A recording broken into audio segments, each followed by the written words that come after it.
After nearly 20 years, the U.S. military completed its exit from Afghanistan this week. The commander of the 82nd Airborne, Army Major General Chris Donahue, was the last American soldier out. Much attention has been placed on the evacuation of Americans and Afghans, but what about the U.S. soldiers returning home from Afghanistan? And the veterans who served there for over more than 2 decades, what about them? Well, here with more is Steele Brand. He's Associate Professor of History at the King's College. Mr. Brand is a U.S. Army veteran who served in Afghanistan as a tactical intelligence officer. So, Steele, U.S. military involvement is done, at least for now. So how hard is it on those troops returning home, especially those who survived Afghanistan when 2,231 of their brothers in arms did not? Well, first of all, thanks a lot for having me on the show. If you look at what has happened, there's this rapid turnaround, a dramatic swing of military fortune that has just occurred. A success that was highly imperfect, but easy to hold with a small number of troops, minimal commitments, and a diplomatic corps has now turned into an absolute failure. I mean, there's no other way to look at it than a failure. We've broken our promises to the Afghans.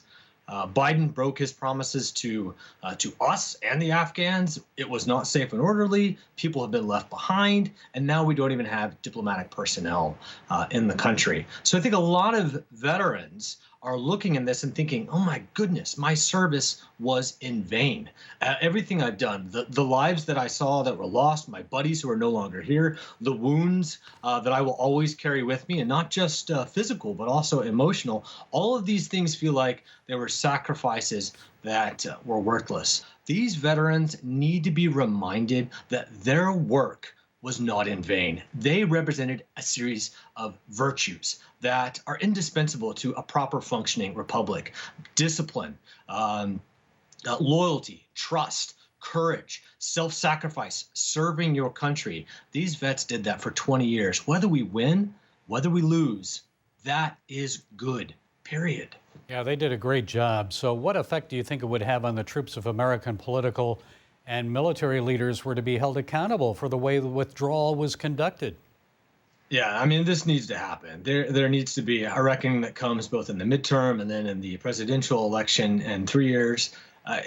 Americans, I think, need to look at what are the values that we've tried to influence other people to adopt abroad, sometimes unsuccessfully, but there are these good values, and I mentioned them: religious liberty, constitutional government, human dignity. And then what are the virtues that are needed to actually push those values through? And those are the things that I think our vets know very well. They're trained to do them. They're trained to honor the flag. They're trained to do their job, even if they feel like their leaders at that moment aren't doing what's best for them. They're trained to do what they can do to fulfill their duty.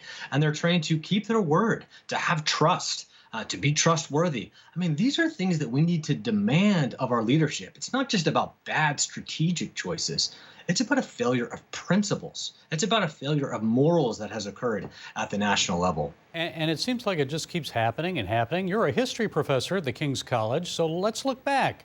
It seems since the Korean War, ever since the Korean War actually, the United States never really goes into war and then wins it. Truman wouldn't let General MacArthur push the Chinese back across the Yalu River shortly after troops were pulled from Vietnam. The communists moved into Saigon, then seized control, and matters got worse in the region. Remember, the Khmer Rouge came to power in Cambodia. 2 million people died, and then Desert Storm. Many of our troops wanted to chase Saddam all the way back to Baghdad, and the U.S. withdrew. And then we returned a decade later, and then we withdrew again from Iraq. ISIS came to power, killing tens of thousands and establishing a caliphate in Syria. And now the Taliban take over Afghanistan. Why does this keep happening? You've got two totally incompatible ideas. One is that America, from its founding, is anti-colonial. It opposes sort of occupation and empire, okay? And, there are merits to that. But then there's this other desire, and that is to spread democracy. And George W. Bush's idea was spread it through building up nations. Well, that's a really tricky thing to do.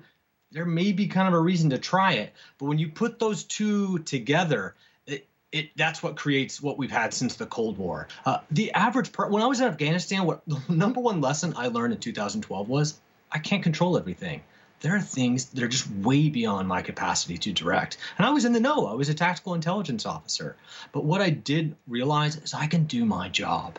And that is what we need average citizens to try to do at home. We need to bring these values and we need to practice them on the home front. We need to be loyal to our neighbors. That's a military virtue applied to everyone. We need to speak the truth. We need to serve other people and be willing to sacrifice for them. And we also need to be able to serve our country. But if we emphasize civic vices, the kinds of things that we've been doing right now with our top leadership and the United States, America's not going to succeed militarily or even domestically. And that's what we've seen the last 2 years. But instead, if we emphasize civic virtues, the kinds of things I've been talking about, every single citizen doing that, and then demand that of our leadership, that's when we can see us picking the right path to go where we want to go. And thank those veterans, those soldiers returning home for doing their duty. Okay, Steele Brand, Associate Professor of History at the King's College, thanks for providing those insights. We appreciate it. Thanks for having me. I appreciate it.